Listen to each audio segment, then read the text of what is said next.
I can't wait till I have kids so I can film them 24/7 and make money. Maybe if I'm lucky, people will make fan pages of my baby. Psych! When I have kids, I will not be exploiting them online. Unless it's like for a lot of money though. Family vloggers have been around seemingly since the beginning of YouTube. In the beginning, it was excusable. It was innocent. People just truly wanted to document their lives, but then it turned weird. The Shaytards are widely considered the first family channel, and we see what happened to them. Now there are hundreds, if not thousands, of family channels, with new ones popping up every single day. All of them exploiting their children online for content. Thank you.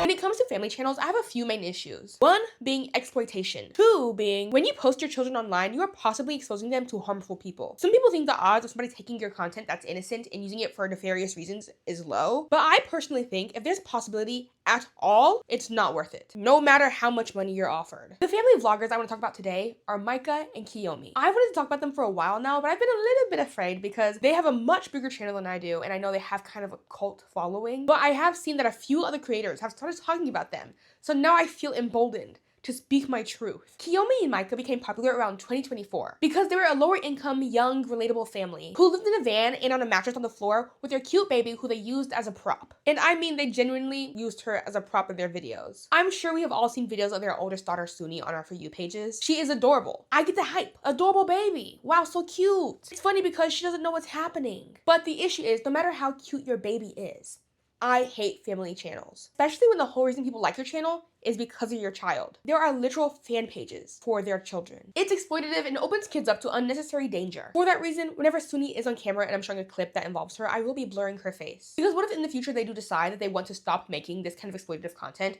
and they delete all their old videos, but then in my video, I still have her face in it? You're not gonna catch me lacking. In this short time that they've had the fame that they do, they have been in hot water a few times, but they have built the kind of fan base that does not care and feels very parasocially about them, thinks that they can do no wrong. Like when Micha went on a rant about how gay people are a threat to him. Oh my god. Cool in my What were experience. you going to say? The gay men are a little bit scarier because they can get you. Oh my god. What? God. They're We strong. can't put this in. Why? We can't put this in. Why? No, why not? I actually. You can put this in because it's just a fact that men typically have more muscle, so they can get you.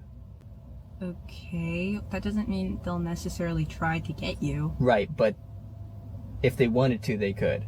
I'm not worried about lesbians coming and getting me. Oh my god. You know, I'm completely like, safe. yeah. No, I'm Come completely safe from them. Okay, but that's actually one of the main reasons I started deconstructing, because I started thinking about it logically at some point, and I was like, why don't we allow gay people into heaven? God, what are they doing wrong? God also made them gay, so it doesn't make any sense. But I think it's important not to cancel me for this, because when you're talking about people's sexuality, you have to also involve your own well-being in that. And so Yeah. there is a scare factor. If somebody's sexuality is people or something like that, that's scary to me. And I would say, no. that- All I'm saying is they like guys, and it's intimidating because I'm a guy. Right? Okay, sure. Because I guess I'm scared of like straight men, because you know you never know who's a. So I can Think about see it your this point of way. view, I guess. If I was gonna hang out with 5 people, 5 straight dudes is better than 5 lesbians. 5 lesbians is better than 5 straight girls. 5 straight girls is better than me hanging out with 5 gay dudes. Right? There's levels to this. What? The gay dude is the most dangerous to me. Okay, I guess that makes sense. Right? Sure. So just keep that in mind.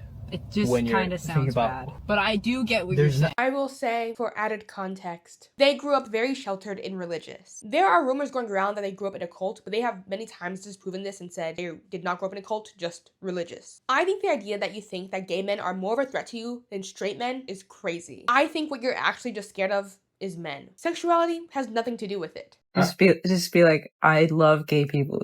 Love gay people. Although this video was eventually deleted, I still think it's insane that he would say something so blatantly homophobic and Kiyomi is just sitting there like, yeah, I can kind of see what you're saying. I don't see it at all. Explain further, please. But of course you would agree with him. What would you expect? They grew up pretty similar. They have very similar belief systems. You guys know I pride myself on not making fun of people for their physical appearance, specifically things people cannot change very easily. But oh my god, that is a big ass hat. So this is the kind of content they make when they're not filming their baby. So you can imagine, they film their babies a lot. It's crazy because I thought when it came to family vloggers, we were all on the same page for so long. What feels like the whole internet is like, stop family vloggers. But then somebody has an exceptionally funny or cute baby and suddenly people are like, wait, this is kind of fire though. Just because a baby's cute does not mean they're not being exploited. Your baby should not have fan pages. Like literal pages dedicated to clipping your baby and posting it. What the hell? Now, the homophobia is going to seem like the least of their worries, especially once we get into the public accusation that they are cousins. I have to say for legal reasons that everything I say beyond this point is all alleged. I don't know nothing, I'm just a commentary YouTuber. Accusing people of incest is a pretty harsh accusation to make, but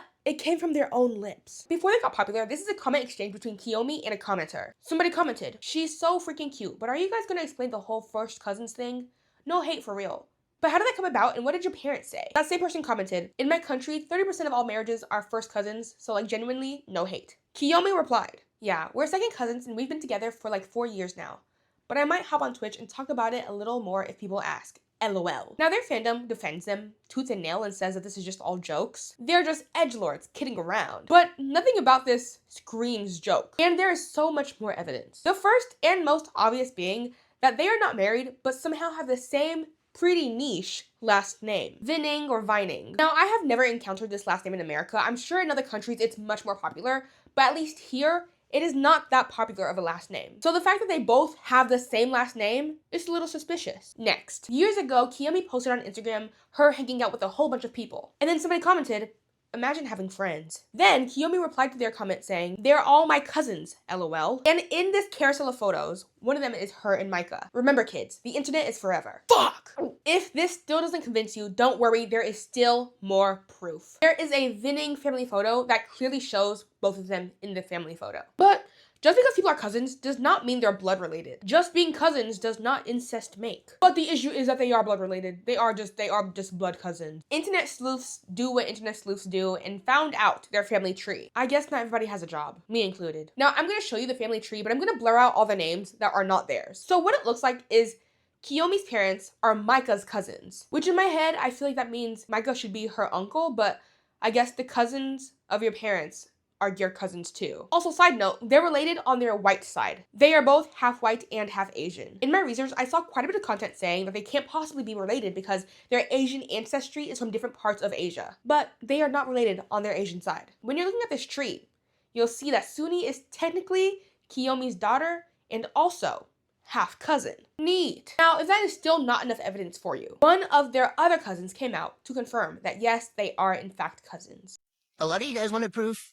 This is Kiyomi. That's me. That's Kiyomi. Again, that's me.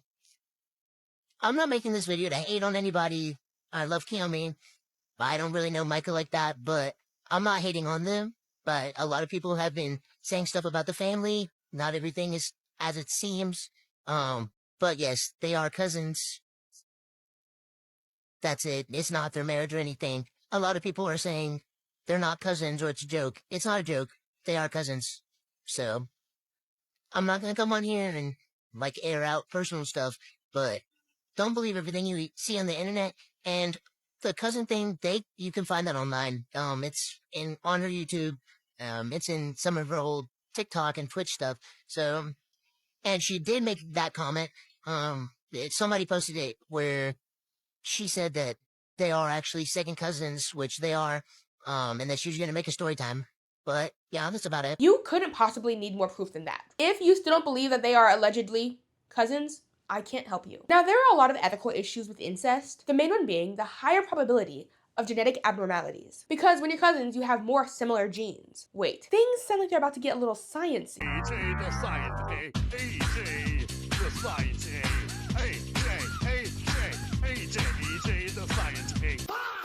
I made a full video in the past called Is Incest That Bad? But I'm gonna break down some basic concepts for you right now. So the main issue when people are related is that they might have too many genes in common. A gene is a segment of your DNA, and an allele is the specific kind of gene that you have. For example, genetically, we all have eyes unless you have a genetic abnormality. But what color eyes you have is based on your alleles. To explain it better, I'm gonna have us look at a Punnett square. If you've ever taken a biology class, this will look very familiar. Now, for most people who go out and find a partner in the world instead of at home, if they decide to have offspring, it will most likely look like one of these. For this specific Punnett square, let's say that capital A is brown eyes and lowercase a is blue eyes. The capital letter means that it's the dominant gene.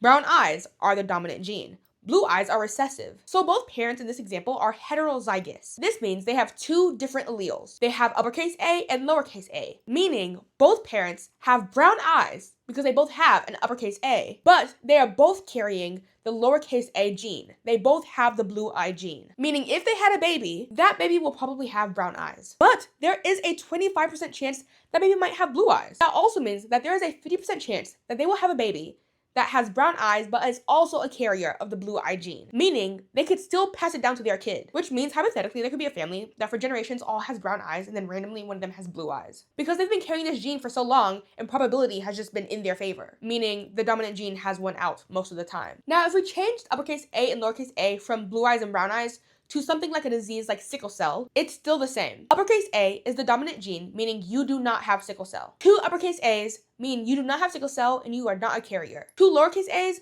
means you have sickle cell and you are a carrier. Uppercase A and lowercase a mean you do not have sickle cell, but you are a carrier of sickle cell. So if we use the exact same Punnett square, they are both carriers and might not even know it. It could have been passed down on both of their families for generations without anybody ever getting both sets of the recessive gene. So now they have a kid, and there's a 25% chance that child will have sickle cell. And there's a 50% chance that child is a carrier. Now let's say that there's somebody who has sickle cell disease. They have two sets of the recessive gene, lowercase a and lowercase a. And they decide to have a baby with somebody who does not have sickle cell, but happens to be a carrier. Now the chance of their kid having sickle cell is 50%. And if they don't have sickle cell, they will absolutely be a carrier. Two people who have the expressed trait of recessive gene have a baby, that baby will have the recessive gene. Same with dominant genes. If two people who only have capital A and capital A have a baby, there is no chance that baby can have sickle cell. There's no chance they can have a lowercase a and lowercase a disease. They will only be able to inherit the dominant gene. Now, where problems lie is that somebody might look on the outside like they don't have the recessive gene,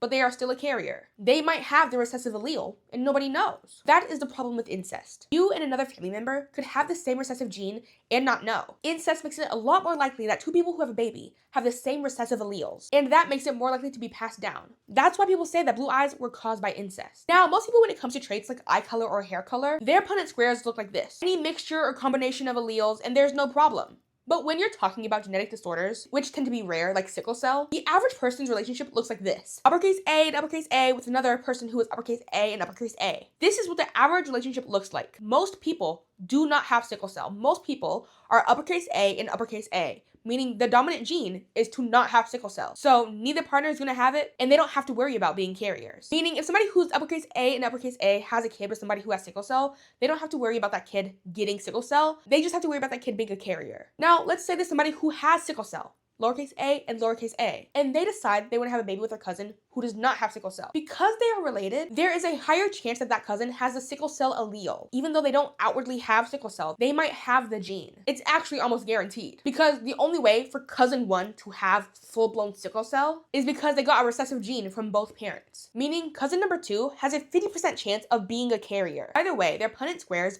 would look something like this. So again, the main issue people have with incest is the possibility for more genetic abnormalities, because again, there's a higher possibility that there's a genetic fluke that you both just have. And if you dated somebody who wasn't your cousin, there'd be no problem. Your kid might be a carrier, but they wouldn't have the actual disease. But when you date your cousin, it's more likely that they also have this recessive gene, making it that your kid has a higher chance of having this genetic abnormality. Is this making sense? I know it's just a lot of words. Children of first cousins have about twice the baseline risk of serious congenital conditions compared to unrelated pairs. Now, the baseline risk for a serious birth defect is about 2 to 3%. Doubling that is about 4 to 6%, meaning if cousins have kids, there's about a 4 to 6% chance that their child will come out with a genetic abnormality. So in actuality, it's not that much higher. When you go to even second cousins, the risk drops even more significantly. When I did my original video on incest, something that I learned was that the main risk for incest is when it comes to direct family, meaning mother-son, father-daughter, brother-sister. This is when you have the highest likelihood of genetic overlap. Other than that, the risk is relatively low. A lot of the research I read said that the main issue is that we as humans just find it gross, especially women. They did a study where a group of scientists showed participants photos of people and had them rank them on attractiveness. But here's the catch. They morphed some of the photos to look more like the participants' siblings. And they found that women consistently rated the photos that looked like their brothers lower. But men were not consistent when it came to that. That's just a fun fact I learned when making that video. If you're interested in the full video, it is on my channel. But long story short, the thing people hate most about incest is the idea of incest. And in that video that I mentioned previously that I made, I go into why we feel disgust about it. In all the research I did, that seems like the main problem. People just don't like it emotionally. Genetically, the risk is low, but that doesn't mean it's zero. So how this relates to Kiyomi and Micha is they are cousins. Part of why people are upset is because they are creating offspring, and that offspring has a higher chance of having genetic issues. Something that I did not go into depth about in my original incest video that I wish I had is the element of grooming at play a lot of times in incest situations. Even if it's consensual as an adult, oftentimes there is still some element of grooming. Even when the people doing the incest are people who have never lived under the same roof. People worry that one of them was preying on the other. And this is a big concern people have with Kiyomi and Micha because there is a 4-year age gap. Now, in adult relationships, that is not that much. 4 years is nothing. Where the issue lies is that Micha has admitted on camera that he had a crush on Kiyomi when she was 14 years old. That means that's when he was 18. Also, Mike is not a groomer. I did like Kiyomi when she was like 14 though. I don't know if that means anything. A lot of people think that our baby is inbred. I'll show you right now that she's not. Wait. Oh my god. Micha. No. She is inbred. Why are you inbred, dude? Oh. So Kiyomi is 23 right now. Micha is 27 right now. And Suni is somewhere around 2 to 2.5. Meaning Kiyomi was around 20 or 21 years old when she had Suni. I've seen some discourse of people being concerned that Micha groomed her and then baby trapped her. Now, we don't actually know them, but what I will say is if he is willing to admit that when he was 18 years old, he had a crush on a 14-year-old, I would argue that is a red flag. Because when you have a crush, what do? Do you think he just held his feelings inside until he was 18? I don't know. I wasn't there, but I doubt it. Even if you are okay with family vloggers, I think it's an issue to still openly support somebody who admitted to having a crush on a 14-year-old when they were 18 years old. Incest aside. Also, as an aside, Micha's brother also got into some hot water. Around 2015, he was arrested for attacking a 2-month-old. He attacked this child so badly that he caused subdural hemorrhages, retinal hemorrhages, 3 fractured ribs, and a fractured lower leg. This is all according to his warrants. And he did all that to a 2-month-old. I have a lot of things I would like to say, but unfortunately, I probably might get canceled for saying them. Touching, feeling, hurting, anything to a child, death. Let me explain why. We have volcanoes.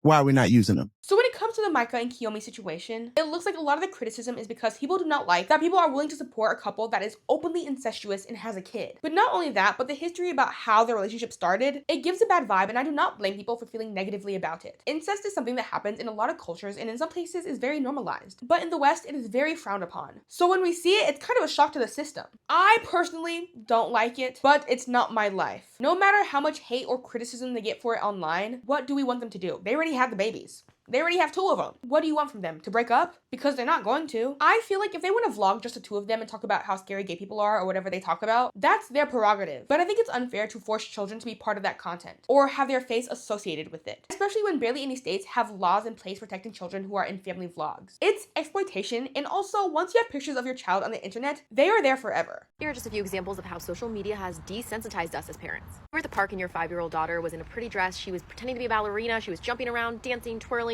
Super cute, right? Nothing wrong with that. There are other people around. What's the big deal? All of a sudden, a mom comes up and takes a video. She stands there and films your daughter right in front of you. She's like, oh, she's just so cute. I just want to save the video for later. You don't really think anything of it. Then a teenager comes up, a teenage boy, he's like 16, takes a video. He's like, oh, she's just so cute. I just want to save the video. Now you start to feel a little bit weird about it. College girl comes up, takes a video of your daughter. Oh, she's just so cute. I just want to save the dance for later. Again, you kind of start to feel weird. Then 10 more women come up, take a video of your daughter. Oh, she's just so pretty in her little dress. I just want to save the video. I want to find this dress for my granddaughter. You feel a little bit odd. Then 6 men walk up, all of them tatted, biker gang, bald, like kind of sketchy looking dudes. They all sit there around your daughter in a circle and take video after video of her. Well, she's just cute dancing. Like, I love her little dance. I just want to save the video for later.